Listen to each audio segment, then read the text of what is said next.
Hello friends, ఈ వీడియోలో మునగ పంట యొక్క పూర్తి వివరాలు తెలుసుకుందాం. ముందుగా ట్రాక్టర్తో 1-2 సార్లు నేలను బాగా దున్నించుకోవాలి.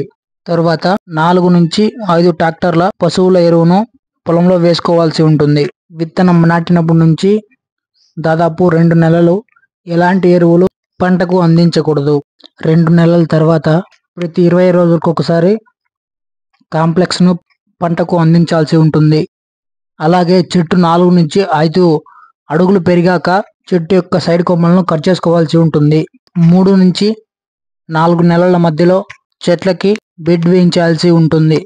5 నెలల తర్వాత నుంచి పూత రావడం జరుగుతుంది. పూత వచ్చినప్పటి నుంచి దాదాపు 3 నెలలు పంట నుంచి దిగుబడి తీసుకోవచ్చు.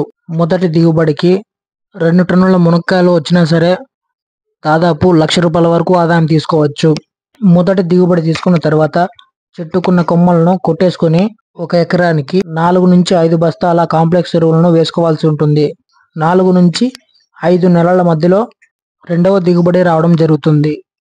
రెండవ దిగుబడిలో 1 ఎకరానికి దాదాపు 6 టన్నుల నుంచి 8 టన్నుల వరకు దిగుబడి తీసుకునే అవకాశం ఉంటుంది. మార్కెట్లో కేజీ ధర ₹50 ఉన్నా సరే దాదాపు ₹3,00,000 వరకు ఆదాయం తీసుకోవచ్చు. ఇలాంటి మరిన్ని వీడియోస్ కోసం మన ఛానల్ని సబ్స్క్రైబ్ చేసుకోండి.